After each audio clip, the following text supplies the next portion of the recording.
സമയം കൊണ്ട് വലിയ വിഷയങ്ങൾ ലളിതമായി മനസ്സിലാക്കാൻ നിങ്ങൾക്കിഷ്ടമാണോ? എങ്കിൽ നമുക്ക് തുടങ്ങാം. ഇന്ന് നമ്മൾ സംസാരിക്കാൻ പോകുന്നത് കഴിഞ്ഞ കുറച്ചു വർഷങ്ങളായി ലോകത്തെ ഇളക്കിമറിച്ചുകൊണ്ടിരിക്കുന്ന ജനറേറ്റീവ് AI-യെക്കുറിച്ചാണ്. കുറച്ചു വർഷം മുൻപ് വരെ സയൻസ് ഫിക്ഷൻ സിനിമകളിൽ മാത്രം കണ്ടിരുന്ന ആർട്ടിഫിഷ്യൽ ഇന്റലിജൻസ് ഇപ്പോൾ നമ്മുടെ കമ്പ്യൂട്ടറിലും ഫോണിലുമൊക്കെ സർവ്വസാധാരണമായി, അല്ലേ? ചിത്രങ്ങൾ വരയ്ക്കുന്നു, പാട്ടെഴുതുന്നു, എന്തിന് വീഡിയോകൾ വരെ ഉണ്ടാക്കുന്നു. ഈയൊരു അത്ഭുതകരമായ മാറ്റം എങ്ങനെയാണ് എത്ര പെട്ടെന്ന് സംഭവിച്ചത്? ശരി, നമുക്കിതിന്റെ പിന്നിലെ കാര്യങ്ങളൊന്ന് നോക്കാം. ജനറേറ്റീവ് AI-യുടെ ഈയൊരു മുന്നേറ്റം വെറുമൊരു തോന്നലല്ല, ഇതൊരു യഥാർത്ഥ ടെക്നോളജിക്കൽ വിപ്ലവം തന്നെയാണ്. അതിന്റെ വേഗതയും സ്വാധീനവും നമുക്ക് വ്യക്തമായിട്ട് കാണാനും പറ്റും. കഴിഞ്ഞ 2 വർഷത്തെ കാര്യങ്ങൾ മാത്രമൊന്ന് നോക്കിയാൽ മതി, കാര്യങ്ങൾ എത്ര പെട്ടെന്നാണ് മാറിയതെന്ന് മനസ്സിലാക്കാൻ. 2022-ന്റെ അവസാനത്തിൽ ChatGPT വന്നതോടെയാണ് ശരിക്കും എല്ലാം മാറിയത്. പിന്നെ ചിത്രങ്ങൾ ഉണ്ടാക്കുന്ന സ്റ്റേബിൾ ഡിഫ്യൂഷൻ, വീഡിയോകൾ വരെ നിർമ്മിക്കുന്ന സോര പോലുള്ള ടൂളുകൾ ഒന്നിനു പുറകെ ഒന്നായി വന്നു. ഇത് ടെക് ലോകത്തു മാത്രം ഒതുങ്ങി നിന്നില്ല, ലോകമെമ്പാടുമുള്ള സാധാരണക്കാരുടെ ഭാവനയെ ഇത് പിടിച്ചു കുലുക്കി. ഈ സാങ്കേതിക കുതിച്ചുചാട്ടത്തിന് പിന്നാലെ പണവും ഒഴുകിയെത്തുകയാണ്. $1 ട്രില്യൺ. ഒന്നാലോചിച്ചു നോക്കൂ, 1.12. വെറും 10 വർഷത്തിനുള്ളിൽ ഈ മേഖല അത്രയും വലുതാകുമെന്നാണ് വിദഗ്ധർ പറയുന്നത്. അത്രയധികം സാധ്യതകളാണ് എല്ലാവരും ഇതിൽ കാണുന്നത്.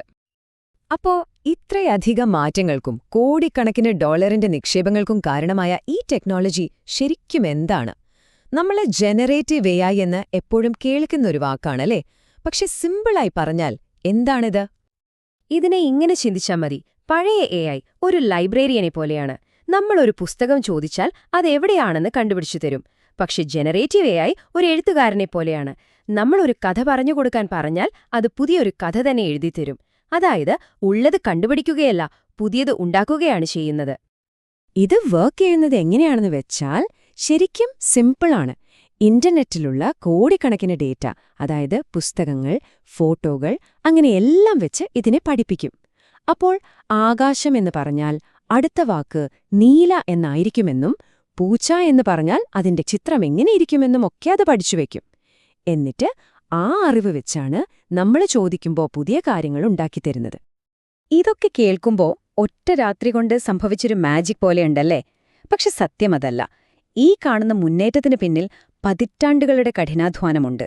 ഒരു മുള പെട്ടെന്ന് ഭൂമിയിൽ നിന്ന് പൊട്ടിമുളയ്ക്കുന്നത് കാണുമ്പോലെയാണിത്. പക്ഷെ അതിന്റെ വേരുകൾ വർഷങ്ങളായി മണ്ണിനടിയിൽ വളരുകയായിരുന്നു. ഇതിലെ ഏറ്റവും വലിയൊരു വഴിത്തിരിവ് വന്നത് 2017-ലാണ്. ട്രാൻസ്ഫോമർ ആർക്കിടെക്ചർ എന്നൊരു ടെക്നോളജി വന്നപ്പോൾ. അതിന്റെ പ്രത്യേകത എന്താണെന്ന് വെച്ചാൽ, പഴയ AI-കൾക്ക് ഒരു വാക്യത്തിലെ വാക്കുകൾ തമ്മിലുള്ള ദൂരെയുള്ള ബന്ധം മനസ്സിലാക്കാൻ പാടായിരുന്നു. പക്ഷേ ട്രാൻസ്ഫോമറിന് ഒരു വലിയ പാരഗ്രാഫിലെ എല്ലാ വാക്കുകളും ഒരേ സമയം ശ്രദ്ധിക്കാനും അവ തമ്മിലുള്ള ബന്ധം മനസ്സിലാക്കാനും പറ്റി. ഈയൊരു കഴിവാണ് ഇന്നത്തെ AI മോഡലുകളെ ഇത്ര പവർഫുള്ളാക്കിയത്. അപ്പോ ചരിത്രം അവിടെ നിൽക്കട്ടെ. ഇനി നമുക്ക് വർത്തമാനകാലത്തിലേക്ക് വരാം. കോഡ് എഴുതുന്നത് മുതൽ സിനിമയുണ്ടാക്കുന്നത് വരെ നമ്മുടെ ലോകത്തെ ഓരോ മേഖലയെയും ഈ ക്രിയേറ്റീവ് മെഷീൻ എങ്ങനെയാണ് ഇപ്പൊ തന്നെ മാറ്റിമറിക്കുന്നതെന്ന് നോക്കിയാലോ? ഈ ലിസ്റ്റൊന്ന് നോക്കിയേ.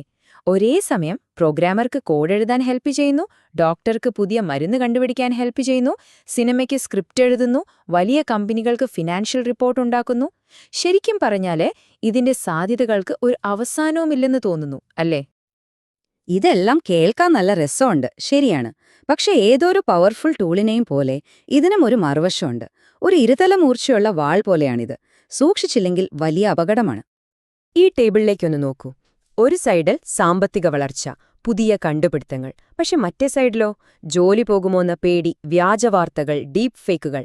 അതായത് ഓരോ നല്ല കാര്യത്തിനും ഒരു ഡാർക്ക് സൈഡ് കൂടിയുണ്ട്. ഇതൊരു ടെക്നിക്കൽ പ്രശ്നം മാത്രമല്ല. UN സെക്രട്ടറി ജനറൽ തന്നെ പറഞ്ഞിട്ടുണ്ട്, ജനറേറ്റീവ് AI-ക്ക് വലിയ തോതിൽ നല്ലതും ചീത്തയും ചെയ്യാൻ പറ്റുമെന്ന്. അതുകൊണ്ടാണ് ലോക നേതാക്കൾ വരെ ഇതിനെ ഇത്ര സീരിയസ് ആയിട്ട് കാണുന്നത്.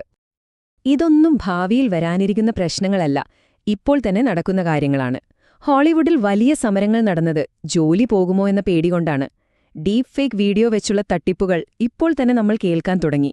അതായത് ഈ പ്രശ്നങ്ങളെ നമ്മുടെ കൺമുന്നിൽ തന്നെ സംഭവിച്ചുകൊണ്ടിരിക്കുകയാണ്. അപ്പോൾ AI-ക്ക് ഒരുപാട് നല്ല വശങ്ങളുണ്ട്, അതേസമയം അപകടങ്ങളുമുണ്ട്. പക്ഷേ ഇവിടെ നമ്മൾ ഓർക്കേണ്ട ഏറ്റവും പ്രധാനപ്പെട്ട കാര്യം ഈ കഥയുടെ അവസാനം തീരുമാനിക്കാൻ പോകുന്നത് AI അല്ല, നമ്മളാണ്. ഈ പവർഫുൾ ടൂൾ ഇപ്പോൾ നമ്മുടെ കയ്യിലുണ്ട്. ഇനി ചോദ്യം ഇതാണ്, നമ്മൾ മനുഷ്യർ ഇതെന്തിനു വേണ്ടി ഉപയോഗിക്കാൻ പോകുന്നു? എന്ത് നിയമങ്ങൾ ഇതിന് കൊണ്ടുവരും? നമ്മുടെ ഭാവി ഇതുവെച്ച് എങ്ങനെ രൂപപ്പെടുത്തും? ഈ തീരുമാനങ്ങളെല്ലാം എടുക്കേണ്ടത് നമ്മളാണ്. ഒരു കാര്യം ഓർക്കുക, എഐയുടെ ഭാവി എഴുതിവെച്ച ഒന്നല്ല. നമ്മൾ നിർമ്മിച്ച ഈ ക്രിയേറ്റീവ് മെഷീനോട് നമ്മൾ എന്താണോ ഉണ്ടാക്കാൻ ആവശ്യപ്പെടുന്നത്, അതായിരിക്കും നമ്മുടെയും ഭാവി.